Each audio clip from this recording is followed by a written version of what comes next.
Plus bonsoir. Nous bénissons et nous rendons grâce à l'Éternel pour ses bontés. L'Éternel est grand et tout ce qu'il fait est merveilleux. Alors ce soir, bien-aimés, nous voulons commencer le 3e chapitre sur notre série d'enseignement, notre série biblique portant sur la louange et l'adoration. Et ce soir, nous allons parler des bénédictions et des obstacles à la louange. Amen. Seigneur, une fois de plus, nous nous soumettons au leadership de ton esprit. Nous nous soumettons corps, esprit et âme sous l'onction complète et totale du Saint-Esprit. N'as-tu pas dit dans ta parole que l'onction que nous avons reçue nous enseignera toutes choses? Oui, Seigneur, le Saint-Esprit est le meilleur enseignant. Oh mon Dieu, je voudrais que tu nous parles de manière à ce que nous puissions te comprendre. Tout esprit, Seigneur, qui pourrait se lever contre la connaissance de ta parole, nous mettons hors d'état de nuire. Et comme nous écoutons ta parole, donne-nous la grâce, ô Éternel, de pouvoir la mettre en pratique. Au nom de Jésus-Christ, nous avons prié. Est-ce que je peux entendre Amen? Alors, bien-aimés, comment la louange suscite les bénédictions de Dieu? Comment la louange peut-elle susciter les bénédictions de Dieu? Parce que là, nous parlons des bénédictions et des obstacles. Donc, commençons d'abord par parler des bénédictions. Alors, on se pose la question, comment la louange peut-elle susciter les bénédictions de Dieu? Avez-vous déjà entendu parler du cycle hydrologique? C'est un principe physique qui s'applique aussi spirituel. Est-ce que vous comprenez? Vous savez, les choses naturelles, certaines choses de la nature expliquent des choses spirituelles. Alors, lorsqu'on parle du cycle hydrologique, dans la nature, il y a en fait un cycle qui apporte de grands, je dis bien de grands faits à la Terre. Il est connu sous le nom du cycle hydrologique. La Bible parle de ce cycle. En fait, c'est un processus qui se déroule en 2 étapes. Quand on parle du cycle hydrologique, c'est un processus en 2 étapes. La première étape, c'est l'évaporation. Est-ce que quelqu'un peut dire évaporation? Le deuxième processus, c'est la pluie. Est-ce que quelqu'un peut dire la pluie?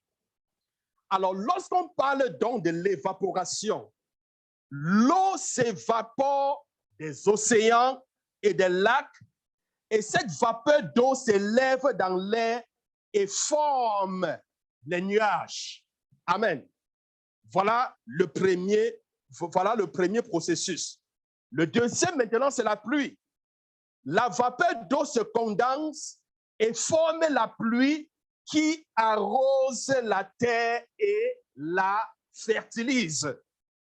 Le principe du cycle hydrologique est utilisé en fait pour illustrer le principe spirituel suivant.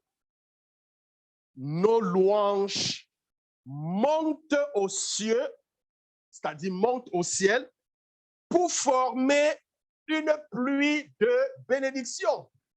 Est-ce que quelqu'un peut dire Amen? Est-ce que tu peux dire à quelqu'un, chaque fois que tu loues Dieu, ta louange monte au ciel pour former une pluie de bénédiction? Ta louange monte au ciel pour former une pluie de bénédiction. Alléluia. Oui, bien-aimés, cette pluie, en fait, nous arrose et nous apporte les bénédictions de Dieu. Je voudrais prendre avec vous dans Job chapitre 36, le verset 27 au verset 30. Job au chapitre 36, verset 27 au verset 30. Il attire à lui les gouttes d'eau et il les réduit en vapeur et forme la pluie. Est-ce que vous comprenez cela? Et qui comprendra le déchirement de la nuée. Voici, il étend autour de lui sa lumière et il se cache jusque dans les profondeurs de la mer. En fait, bien-aimé, Dieu fait lui le soleil sur l'océan. Amen. Quand vous voyez l'océan, Dieu fait briller le soleil sur l'océan. La chaleur ainsi dégagée provoque quoi? Ça provoque l'évaporation. Amen.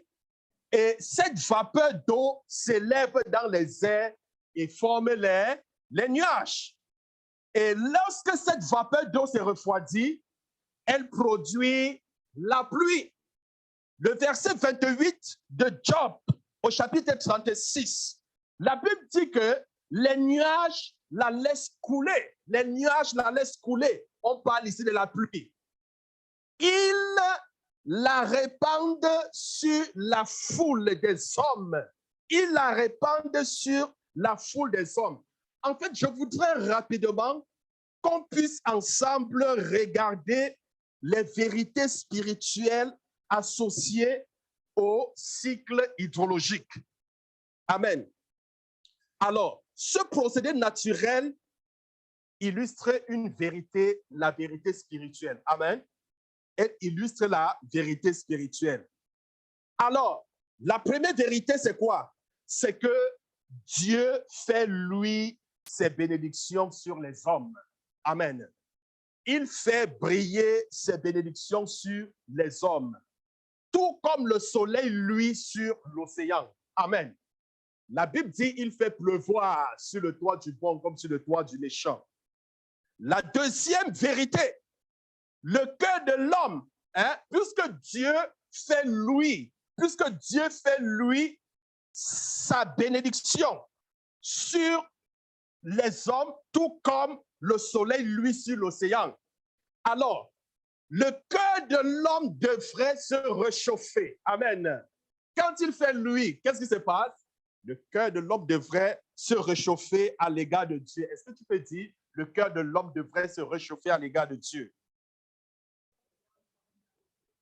Oui, bien-aimé, le cœur de l'homme devrait se réchauffer à l'égard de Dieu en réponse aux bénédictions que le Créateur a fait couler sur lui. La troisième vérité, les louanges de l'homme doivent monter vers Dieu. Les louanges de l'homme doivent monter vers Dieu, comme les vapeurs qui sont créées par l'action du soleil sur l'océan. Amen. Ils font comment? Ils montent haut, ils montent dans l'air, au ciel. Ainsi, nos louanges montent haut, au ciel. Est-ce que quelqu'un comprend cela? La quatrième vérité, ces louanges forment des nuages de bénédiction. Amen. Donc, quand nous louons, elles montent au ciel, elles forment quoi? Un nuage de bénédiction. La cinquième vérité, Dieu transforme ces nuages en pluie. Est-ce que quelqu'un peut dire Amen? Il transforme ces nuages en quoi? En pluie. Et cette pluie se déverse sur la terre. La sixième vérité, la bénédiction de cette pluie arrose la terre et lui permet de donner la semence au semeur et du pain à celui qui mange. Amen. La septième vérité, cette pluie de bénédiction forme des rivières qui se déversent dans la mer et le cycle ainsi de suite se répète. Regardons quelques illustrations des Écritures. Je voudrais qu'on examine ces passages des Écritures qui illustrent ce principe. Dans Amos, chapitre 5, le verset 8, et Amos, chapitre 9, le verset 6. Amos, chapitre 5, verset 8, et Amos 9, verset 6. La Bible dit, Dieu appelle les eaux de la mer et les répand à la surface de la terre. C'est ça le cycle. Amen. Il appelle les eaux de la mer et les répand sur la surface de la terre. Bien-aimé, Amos était un agriculteur et il comprenait très bien le processus de formation de la pluie. Ici, il décrit le processus de l'évaporation lorsqu'il dit Dieu appelle les eaux de la mer. Il provoque l'évaporation des eaux de la mer et déverse la pluie sur la terre. Il comprenait très bien ce principe. Il savait aussi que ce principe s'applique spirituellement. Amen. Dans Psaume 147, le verset 8, Psaume 147, le verset 7 et le verset 8. Psaume 147, versets 7 et 8. La Bible dit, chantez à l'Éternel avec action de grâce. Célébrez notre Dieu avec la harpe. Il couvre les cieux de nuages. Alléluia. Mais la Bible dit, écoutez, chantez. C'est comment? Chantez à l'Éternel avec des actions de grâce. Louez le Seigneur. Célébrez notre Dieu avec la harpe. Et qu'est-ce qui se passe? Il couvre les cieux de nuages. Alléluia. Il prépare la pluie pour la terre. Il fait germer l'herbe sur les montagnes. Alléluia. Donc, bien aimé, quand nous célébrons le Seigneur, nos louanges montent. Alléluia. Nos louanges montent et forment une nuée. Dieu transforme ce nuage en bénédiction. Gloire à Dieu. Il y a tellement une bénédiction lorsque nous louons le Seigneur. Quand nous louons le Seigneur, vous n'imaginez pas. Vous n'imaginez pas. Elle monte, Dieu transforme en bénédiction et puis il répand sur nous. Gloire à Dieu. Parce que la seule chose que nous pouvons offrir à Dieu, c'est quoi? C'est le louer, c'est l'adorer. Qu'est-ce que tu peux donner à Dieu? L'or et l'argent appartiennent à Dieu. À Dieu, à l'Éternel, la terre, tout ce qu'elle renferme, les hommes et tout ce qui s'y trouve. Mais qu'est-ce qu'un homme peut donner à Dieu? Tu ne peux rien. Il possède tout. La seule chose que tu peux l'offrir, c'est le louer, c'est l'adorer. Et quand tu le loues, quand tu le célèbres, justement, c'est ce processus. Tes louanges montent, ça forme un nuage, Dieu les transforme en pluie de bénédiction et il arrose ta vie. Ça veut dire que plus tu loues le Seigneur, plus tu es béni. Alléluia. Plus tu loues, plus tu es béni. Est-ce que tu peux dire à quelqu'un, plus tu loues le Seigneur, plus tu es béni. Alléluia. Ben oui, loue le Seigneur, tu seras béni. Bien-aimé, dans Proverbe chapitre 11, le verset 25. Proverbe chapitre 11, le verset 25.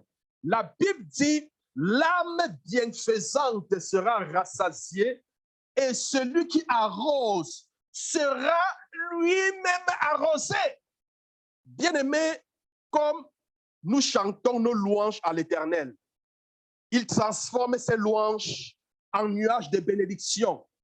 Puis ces nuages sont allés tout transformer en pluie qui se déverse sur la terre, qui se déverse sur nous. La bénédiction que nous recevons est à la mesure des louanges que nous avons envoyées à Dieu. Est-ce que tu peux dire à quelqu'un, la bénédiction que tu reçois est à la mesure des louanges que tu envoies à Dieu? Ah oui! Amen. Je dis bien, la bénédiction que nous recevons est à la mesure des louanges que nous avons envoyées à Dieu. Ça veut tout simplement dire, plus tu loues Dieu, plus tu es béni. Amen. Veux-tu être béni? Loue le Seigneur tous les jours. Loue le Seigneur sans cesse. Gloire à Dieu. Loue le Seigneur à tout moment. Loue le Seigneur. Loue-le. Mais beaucoup ne louent pas le Seigneur. Amen. Beaucoup ne louent pas. Apprenons à louer le Seigneur. Bien-aimé, notre libéralité provoque une réponse tout aussi libérale de la part de Dieu. Bref, pendant le règne millénaire, écoutez, pendant le règne millénaire, vous savez, Jésus viendra sur terre régner pendant 1000 ans. Amen. Et pendant ce règne millénaire futur de Christ sur la terre, tous les peuples auront pour obligation de louer Dieu. tous les peuples auront pour obligation de faire quoi? De louer Dieu. En cas de refus de leur part, qu'est-ce qui va se passer? Dieu pourra empêcher la pluie d'arroser la terre. Amen. Mais la Bible dit dans Zacharie, chapitre 14, le verset 17. Zacharie, chapitre 14, le verset 17. La Bible dit, s'il y a des familles de la terre qui ne montent pas à Jérusalem pour se prosterner devant le roi, pour louer le roi, se prosterner, c'est le louer. L'Éternel des armées, la pluie ne tombera pas sur elle. Est-ce que quelqu'un comprend cela? Donc, pas de louange, pas de pluie. Amen. Pas de louange, pas de pluie. Est-ce que tu peux dire pas de louange, pas de pluie? Ben oui, pas de louange, pas de pluie, bien-aimé. La Bible dit dans Ecclésiaste chapitre 1, le verset 7. Ecclésiaste chapitre 1, verset 7. La Bible dit, tous les fleuves vont à la mer et la mer n'est point remplie. Il continue à aller vers le milieu où il se dirige. Je prendrai aussi Osée chapitre 6, le verset 3. Osée 6, verset 3. La Bible dit il ici est mis pour le Seigneur. Amen. Il viendra pour nous comme la pluie du printemps qui arrose la terre. Dans Ésaïe 45, verset 8, la Bible dit que les cieux répandent d'en haut et que les nuées laissent couler la justice, que la terre souffre, que le salut fructifie. Bien-aimé, j'irai encore dans Zacharie chapitre 10, le verset 1. Zacharie 10, verset 1. La Bible dit quoi? La Bible dit, demandez à l'Éternel la pluie du printemps. L'Éternel produira des éclairs et il vous enverra une abondante pluie. Il donnera à chacun de l'herbe dans son champ. Alléluia. Bien-aimé, le Seigneur déverse l'Esprit pendant les derniers jours. Vous savez, il a parlé du déversement de l'Esprit dans les derniers jours. Les Écritures nous montrent en fait clairement que dans les derniers temps, c'est-à-dire avant le retour du Seigneur, le Saint-Esprit se déversera sur la terre. Et cette période sera connue comme la pluie du printemps. Amen. Cette période est connue comme la pluie du printemps, telle que Zacharie 10, le verset 1 le dit, demandez à l'Éternel la pluie du printemps. Amen. Donc, elle est connue comme pour la pluie du printemps. En fait, l'Esprit descendra du ciel comme un déluge. Est-ce que vous comprenez? Comme un déluge. Joël prédit un déversement de l'Esprit sans précédent. Amen. Lorsqu'il dit dans Joël 2, verset 23, il dit quoi? Il dit, il vous enverra la pluie de la première et de l'arrière-saison comme autrefois, c'est-à-dire entre les deux dans un seul mois. Amen. Alors, lorsqu'on parle également de la pluie est un symbole du Saint-Esprit. Amen. Hein? Oui, quand la Bible dit Dieu siège au milieu de la louange du peuple. Amen. Oui. Donc, plus même tu loues, plus le Seigneur te fortifie. Amen. Plus la présence de Dieu te remplit. C'est très important, bien-aimé. En temps normal, Israël connaissait 2 saisons pluvieuses. Amen. Israël connaissait 2 saisons pluvieuses.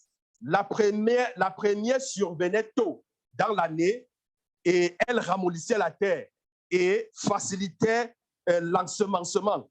Et la deuxième saison pluvieuse suivait la saison sèche, c'est-à-dire en été.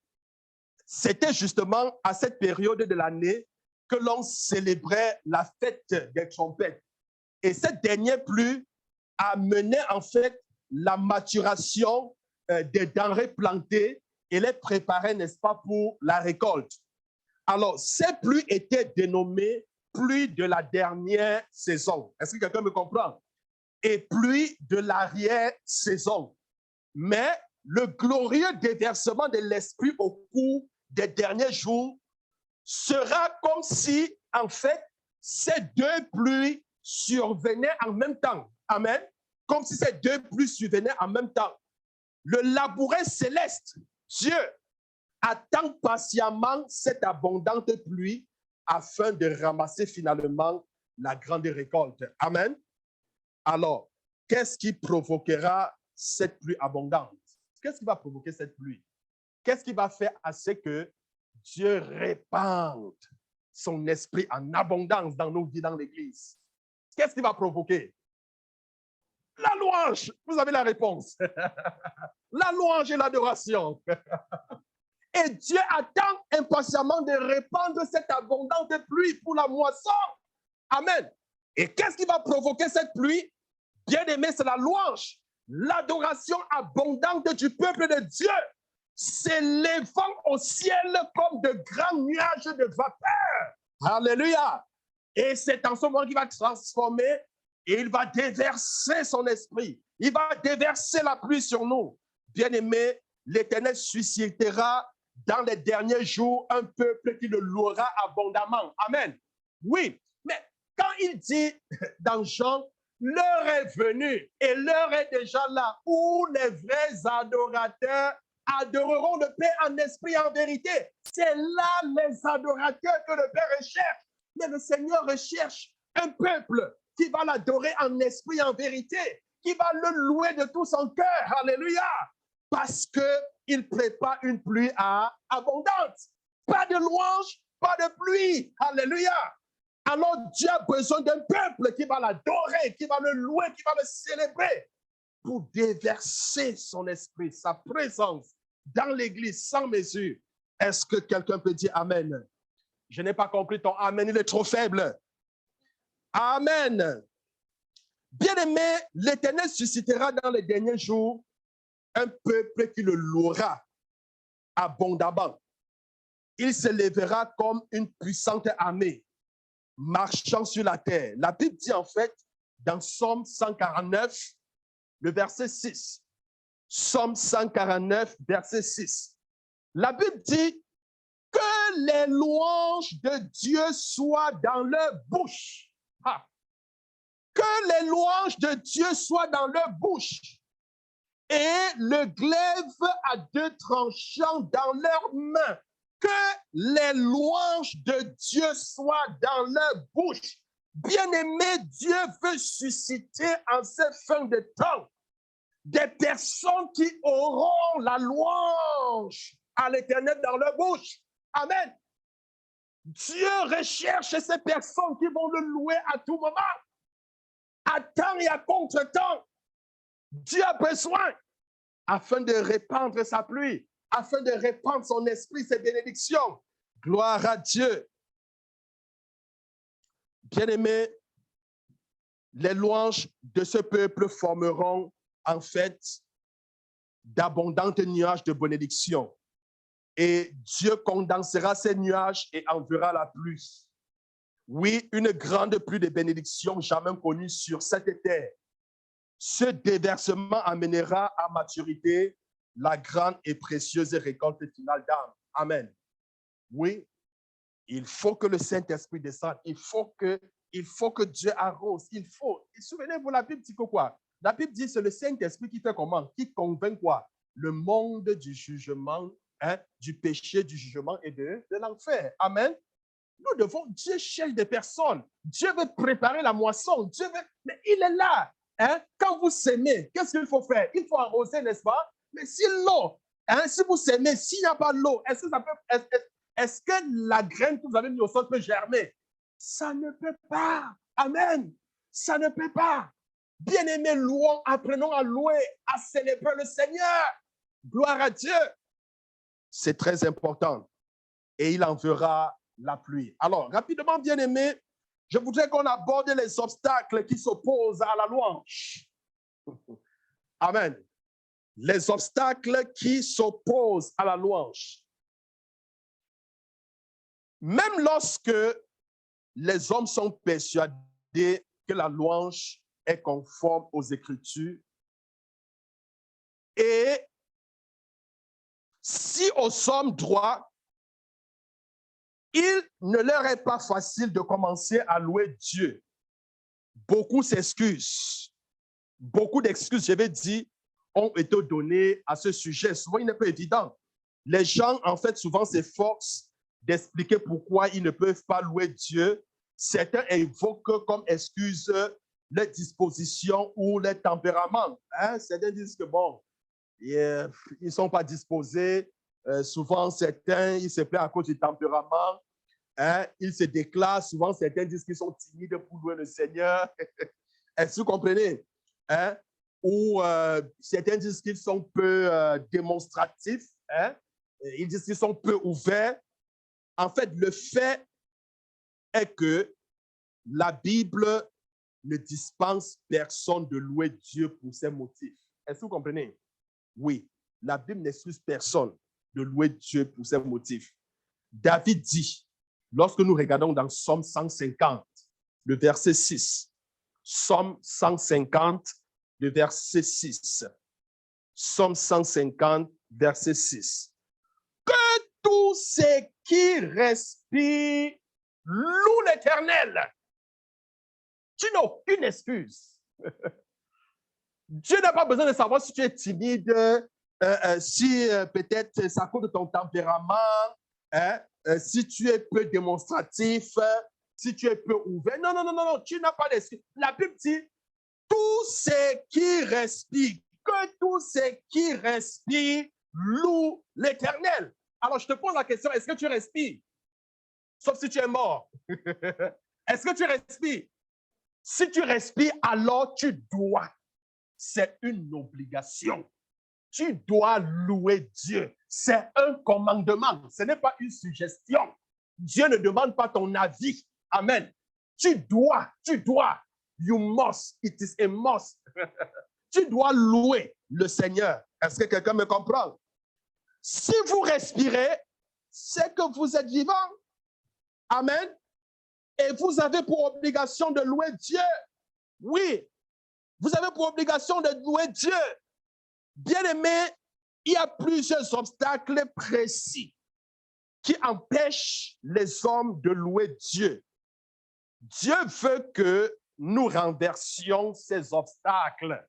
Dieu veut que nous détruisions ces obstacles qui nous empêchent, n'est-ce pas, de le louer.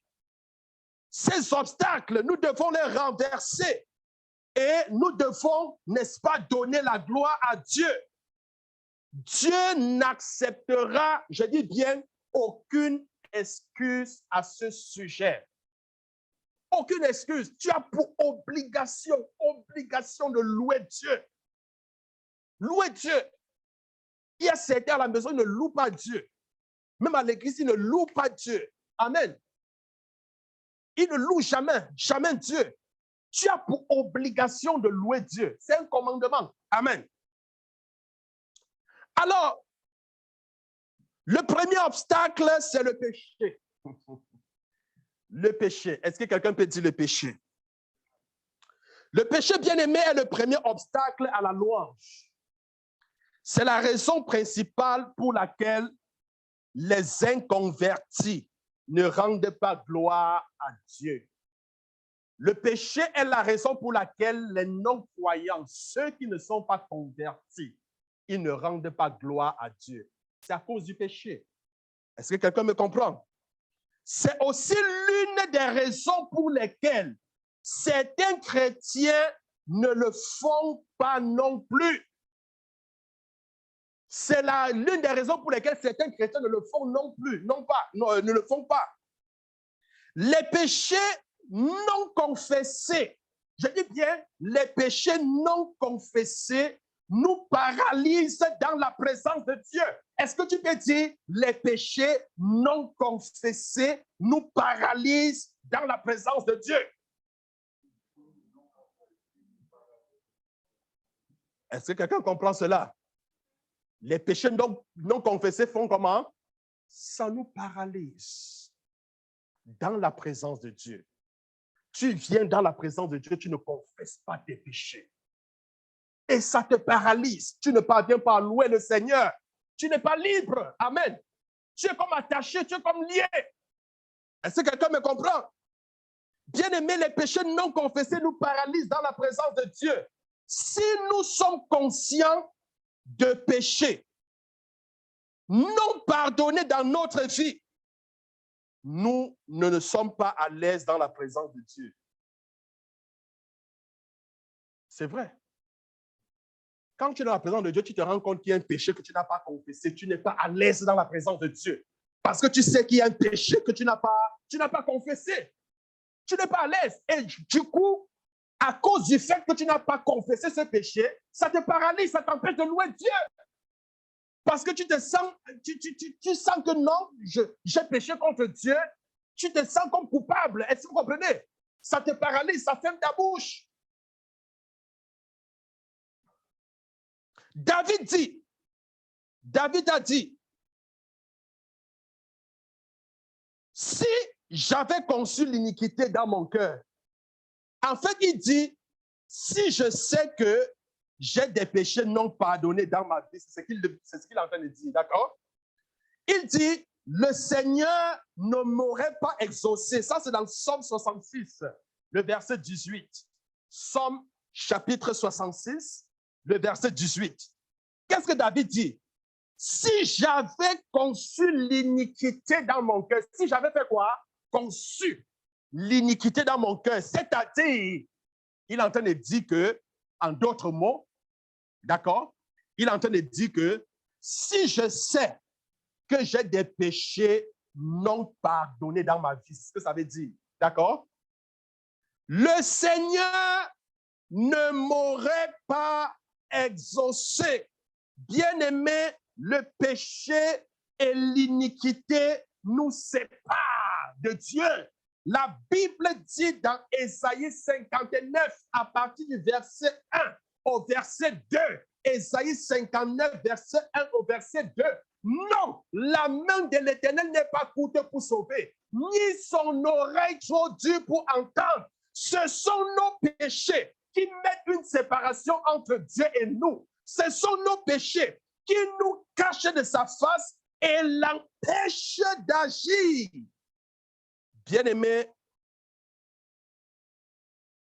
le péché nous sépare de Dieu et nous perdons la communion avec Dieu dont nous jouissons auparavant. Lorsque nous nous rendons compte du péché dans notre vie, notre bouche est paralysée devant le Seigneur. On n'arrive plus à parler. Lorsque tu es en train de prier, tu te rends compte que, oh, j'ai un péché non confessé. Tu n'arrives plus à prier. Tu n'arrives plus à prier. La seule chose dont nous devons lui parler librement dans ces conditions, c'est de notre péché. Si cela arrive, pendant que tu es en train de vouloir louer Dieu, prier, tu te rappelles que tu as des péchés non confessés, ne loue plus le Seigneur. Parle de ton péché à Dieu. Arrête de louer Dieu. Est-ce que quelqu'un me comprend? Dis, Seigneur, j'ai péché, je te demande pardon pour te libérer. Est-ce que quelqu'un peut dire Amen? Arrête de louer, mais parle de ton péché avec le Seigneur. Bien-aimé, il y a une réponse. On ne peut plus. Qu'est-ce que je dis? Donc, tu arrêtes et puis tu parles avec Dieu dans la prière. La seule chose que nous pouvons lui parler librement dans ces conditions, comme je disais, c'est de notre péché. Donc, il y a une réponse donc, lorsque nous appelons sincèrement le Seigneur. La Bible dit en fait que dans 1 Jean, chapitre 1, le verset 9, 1 Jean, chapitre 1, verset 9. La Bible dit que si nous confessons avec foi nos péchés, il est juste et fidèle, qu'il nous pardonne et qu'il nous purifie. En fait, bien-aimés, quand nous arrêtons de louer et que nous confessons avec foi, qu'est-ce que le Seigneur fait? Il nous pardonne. Amen. Et nous sommes ainsi libérés. Et nous pouvons, n'est-ce pas, nous sommes restaurés. et la louange coule librement. Amen. Donc, quand c'est le cas, arrêtez. Demandez, Seigneur, pardonne-moi. Il dit que si tu demandes avec foi, il te pardonne. Et quand tu as fini de présenter ton péché, tu vas te rendre compte que la louange va couler librement. Ça va venir toute seule. Amen. Le deuxième obstacle à la louange, c'est la condamnation. Est-ce que quelqu'un peut dire la condamnation? Oui, la condamnation. Bien-aimé, même lorsque le Seigneur nous a pardonné notre péché, il ne nous est pas toujours facile de nous pardonner nous-mêmes. Souvent, Dieu nous pardonne, mais nous-mêmes, il est difficile à nous-mêmes de nous pardonner, alors que Dieu, lui, il nous a pardonné. Quel j'ai expérimenté cela? Soyez juste. Amen. Oui, souvent tu as du mal à te pardonner à toi-même. Tu as demandé à Dieu, Seigneur, pardonne-moi. Dieu t'a pardonné. Et tu continues à culpabiliser. Après 2 jours, tu confesses le même péché. Après 1 mois, tu confesses le même péché. Après 1 an, tu confesses le même péché. Après 5 ans, tu confesses le même péché. Amen. Ça veut dire que toi-même, tu te pardonnes difficilement. Et voilà souvent le problème. Est-ce que vous comprenez? C'est souvent ça le problème. Et ça se tient comme un obstacle, une barrière à la louange. Beaucoup de chrétiens bien-aimés restent sous le coup de leur propre condamnation. Ils restent sous le coup de leur propre condamnation. Bien que Dieu ait pardonné leurs péchés, je dis bien que Dieu ait pardonné leurs péchés, ils ne peuvent pas se pardonner. Cette situation, très souvent, bien-aimée, suscite souvent chez ces chrétiens un sentiment, je dirais, d'indignité. Leur louange est bloquée. Leur louange est comment? Est bloquée parce que ça suscite un sentiment d'indignité. Ils ne se sentent pas dignes. Est-ce que vous comprenez? Et du coup, leur louange est bloquée. Ils ont tendance à être paralysés dans la présence de Dieu. Tendance à être paralysés dans la présence de Dieu.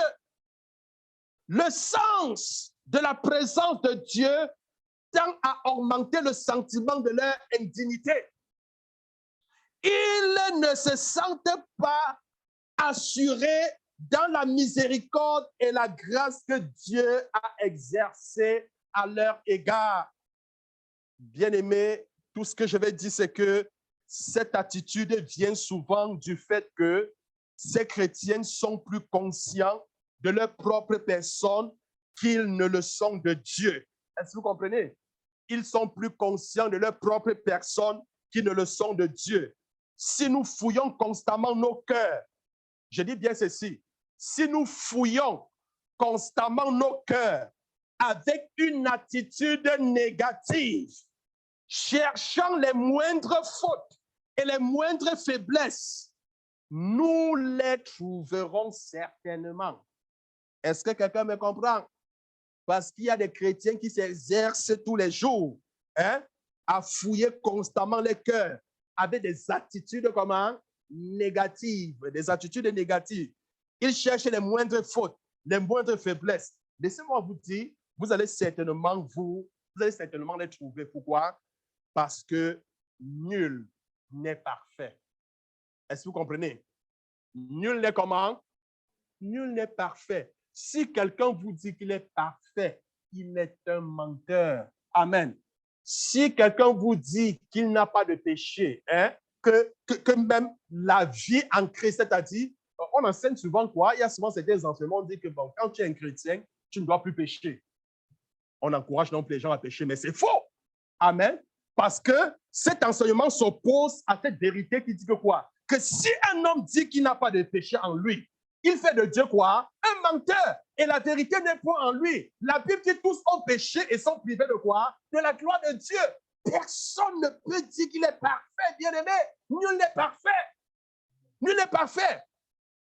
Nul n'est parfait. Et l'apôtre Jean dit que s'il arrive que l'un de vous commette un péché, ben en fait, il n'encourage que les gens à pécher. Mais il dit que s'il arrive que quelqu'un pêche, sachant que nous avons un avocat auprès du Père. Son nom, c'est qui?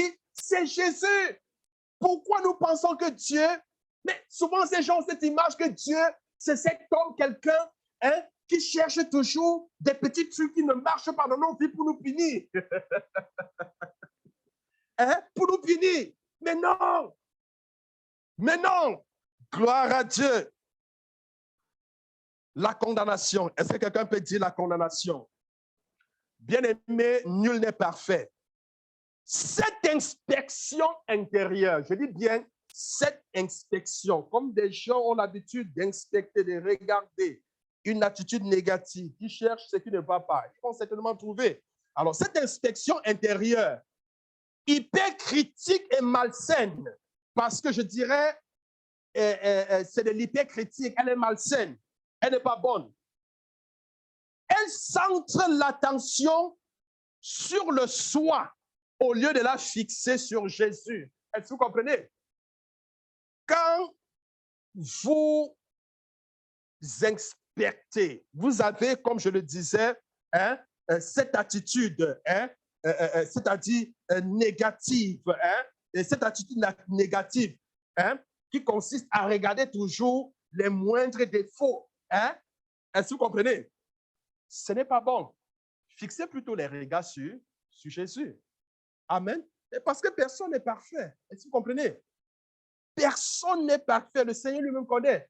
Personne, je dis bien, personne n'est parfait. La Bible dit et nous exhorte dans Hébreux 12, verset 2. Hébreux 12, verset 2.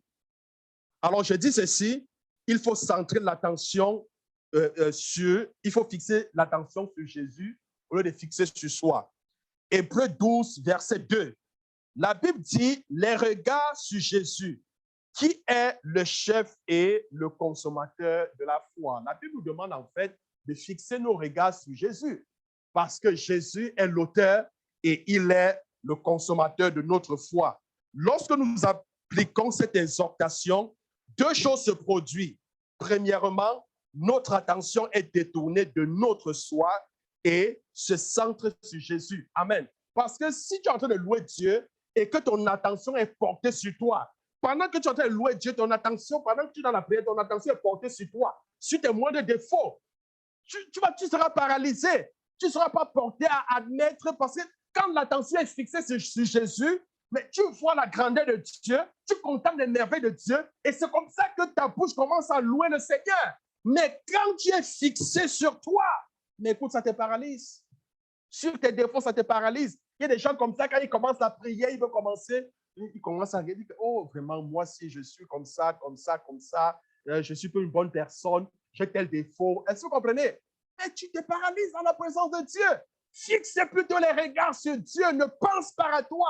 Ne fixe pas les regards, mais regarde à qui? À Jésus. Est-ce que tu peux dire à quelqu'un, regarde à Jésus?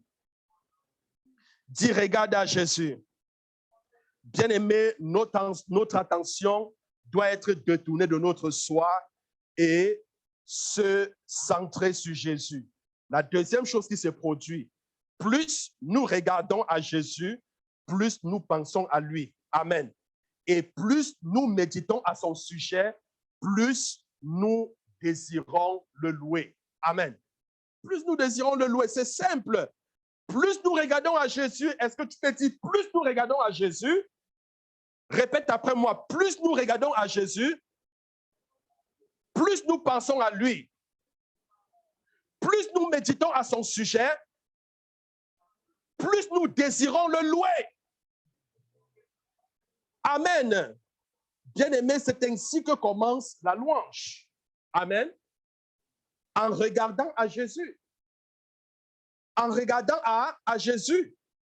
À mesure que nous le faisons. Parce que lorsque tu fixes ton regard, la Bible dit, il est l'auteur et le consommateur de notre foi. Parce que quand tu regardes à lui, à mesure que nous le faisons, à mesure que nous fixons nos regards sur lui, notre admiration et notre appréciation à son égard augmenteront. Est-ce que vous comprenez? Parce que plus tu regardes Jésus lorsque tu pries, plus tu l'admires. Est-ce que quelqu'un me comprend? plus l'appréciation vis-à-vis de Jésus augmente. Et c'est comme ça que les paroles sortent toutes seules. Oh Seigneur, tu es merveilleux. Qui est comme toi, Seigneur? Ça vient toute seule. Tu penses à Jésus. Ça vient, tu ne peux rien qu'à lui. Gloire à Dieu. Et c'est comme ça que l'admiration à son égard augmente. Bien-aimés, nous nous rendrons de mieux en mieux compte de sa dignité. Et ceci provoquera des pensées de louange et d'adoration à son égard. Amen. Le troisième obstacle à la louange, bien-aimé, c'est l'esprit du monde. L'esprit du monde. Est-ce que quelqu'un peut dire l'esprit du monde? Gloire à Dieu. Alors, il y a un homme de Dieu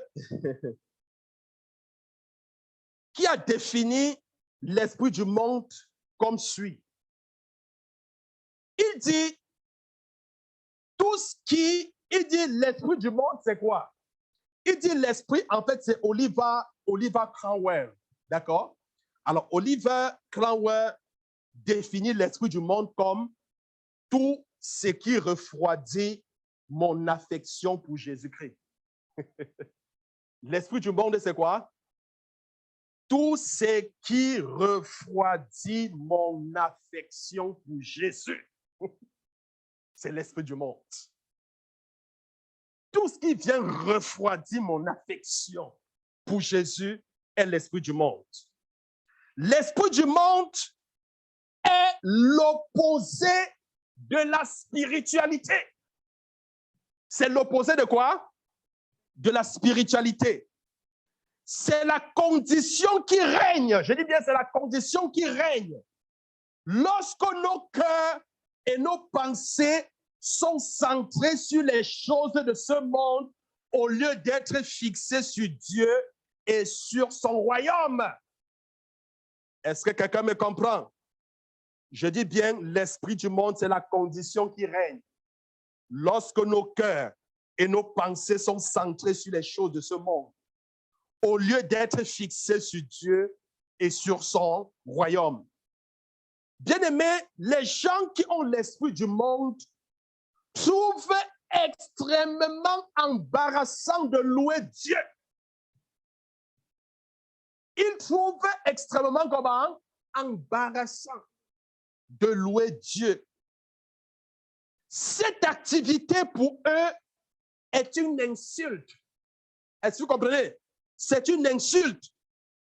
Pour leur sens, je dis bien pour leur sens charnel. Bien-aimés, nous solutionnons ce problème en nous concentrant de plus en plus sur Christ. Amen. Regarde à Christ. Lui seul est l'auteur et le consommateur de notre foi. Alors, à mesure que nous apprenons à mieux l'apprécier et à mieux sentir sa présence, l'esprit du monde diminuera aussi en nous en proportion. Amen. Aussi clair que ça. L'un des symptômes de l'esprit du monde est l'obsession du maintien de la dignité. Amen. Oui. Je dis bien, l'un des symptômes de l'esprit du monde, c'est quoi? L'obsession du maintien de quoi? De la dignité. Un souci constant. Hein? Un souci constant. Hein? Du qu'en dira-t-on? Hein? Qu'en dira-t-on? Parce qu'on est tellement préoccupé par soi. Qu'en dira-t-on? Qu'en dira-t-on? Hein? Oh, on va aussi me voir célébrer, louer le Seigneur, mais qu'est-ce qu'on va dire? Hein? Qu'en dira-t-on? Un souci excessif, donc, aussi des relations avec les autres. Qu'est-ce que les autres vont dire? Donc, bien aimé, notre premier souci en tant que chrétien est de plaire au Seigneur. Amen. C'est ça notre souci. Premier, c'est plaire à Dieu. On ne veut pas plaire aux hommes. Non. On veut d'abord plaire à Dieu. D'abord à Dieu. Si c'est que nous faisons plaire à Dieu, ça plaît aux hommes. Gloire à Dieu. Parce qu'on ne peut pas vouloir déplaire à Dieu pour plaire aux hommes. Ça ne marche pas. Amen. Donc, notre premier souci en tant que chrétien, c'est de plaire au Seigneur. Ceci ne plaît pas toujours à l'homme charnel. Est-ce que vous comprenez?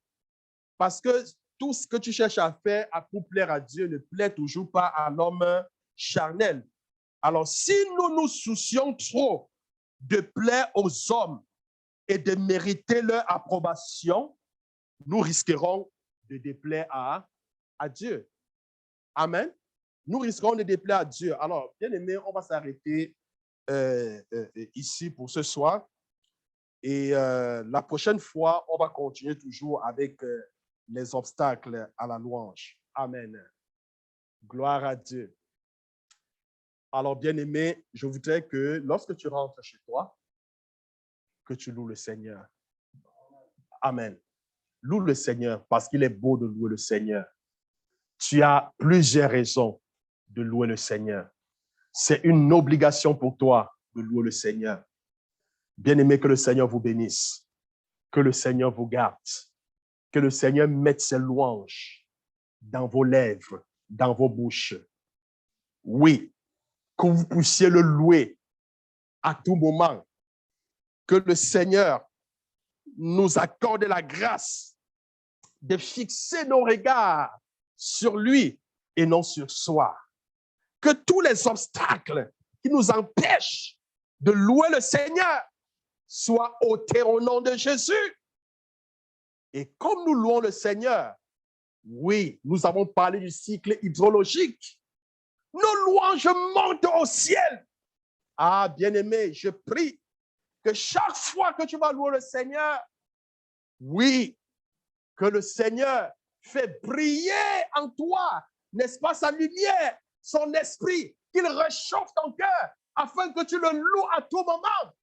Et quand ces louanges vont monter, oh bien-aimé, le Seigneur va condenser ces nuages sous forme de pluie. Et il va le répandre sur ta vie. Il va le répandre sur la terre. L'heure est venue où le Seigneur recherche des vrais adorateurs. Oui, ceux-là qui vont le louer en esprit et en vérité. Oui, Seigneur, nous sommes ceux-là dont tu recherches. Donne-nous à te louer, Seigneur. Tu es grand, ô Éternel. Personne n'est semblable à toi. Ô mon Dieu, quand nous contemplons les cieux et la terre, quand nous contemplons les étoiles, la lune, l'œuvre des mains, ô mon Dieu, nous voyons, Seigneur, que tu es merveilleux. Tes œuvres sont merveilleuses. Tout ce que tu fais, ô Éternel des armées, est merveilleux. Ah, mon Dieu, nous te célébrons, ô Éternel des armées. Oh, nous te bénissons parce que tu es le Dieu de toutes possibilités. Oui, Seigneur, n'est-il pas dit, rien n'est impossible à l'Éternel? Ah, mon Dieu, mon roi. Oui, Seigneur, aussi longtemps que les cieux sont élevés au-dessus de la terre, Seigneur, tes voix sont au-dessus de nos voix, tes pensées sont au-dessus de nos pensées.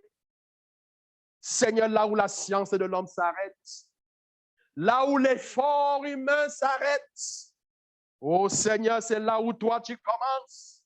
C'est là où tu commences, Seigneur, car ce qui est impossible aux hommes est possible à toi, ô Éternel des armées. Oh Seigneur, c'est toi qui as frappé la mer Rouge. Seigneur, tu as séparé les eaux de part et d'autre et tu as fait traverser les enfants d'Israël par ta main forte, par ta main puissante. L'Éternel des armées, c'est ton nom. Oui, tu es le vaillant guerrier. Nul ne peut combattre comme toi, ô Seigneur. Seigneur, c'est toi qui déchaînes le tonnerre et confonds, Seigneur, tes ennemis. Oh Seigneur, tu es celui à qui, Seigneur, le vent, la mer obéit. Seigneur, qui est comme toi, qui est semblable à toi, Seigneur mon Dieu. Oh mon Dieu, reçois la louange, reçois l'adoration, reçois l'élévation, reçois l'élévation, reçois l'élévation. Nous t'aimons de tout notre cœur, nous t'aimons de toute notre force, car tu es notre roi, tu es notre bouclier, tu es notre rempart, le Dieu en qui nous nous confions. Oh mon Dieu, Toi qui veilles sur nous, tu ne dors ni ne sommeilles. Mais Seigneur, qui peut faire cela si ce n'est toi? Personne, Seigneur, dans nos familles ne peut faire ce que toi tu fais dans nos vies. 24 heures sur 24, tu veilles sur nous, Seigneur. Oh Seigneur, tu es notre berger. Mais de quoi allons-nous manquer? Mais nous ne manquerons de rien. Tu nous conduis vers de verts pâturages. Tu restaures notre âme. Même quand nous marchons dans l'ombre de la vallée de la mort, nous ne craignons aucun mal, car ton bâton et ta roulette, ô Éternel des armées, nous soutient. Ton bâton et ta roulette, Seigneur, nous garde, nous protège, nous préserve. Oh Seigneur, nous ne craignons pas. Nous ne craignons pas la peste qui marche en plein midi, la contagion qui frappe, que 1000 tombent à gauche et 10 000 à notre droite, Seigneur, nous ne serons pas atteints. De nos yeux, nous regarderons, nous verrons la rétribution des méchants. Car toi, ô Éternel, tu es notre Dieu, tu es notre forteresse, celui en qui nous nous confions, Seigneur. Ah, Seigneur, tu es si amour, tu es si bon envers nous. Oh mon Dieu, que tu envoies, Seigneur, ton ange camper autour de nous, afin de nous garder, de nous protéger, Seigneur, de tout, Seigneur, obstacle, de tous nos ennemis. Oh Seigneur, reçois l'élévation. Sois glorifié, Seigneur. Sois exalté, ô Éternel des armées, maintenant et à jamais. Au nom puissant de Jésus. Est-ce que tu peux dire Amen? Que le Seigneur vous bénisse, bien-aimés. Rendez-vous lundi prochain à la même heure. Amen.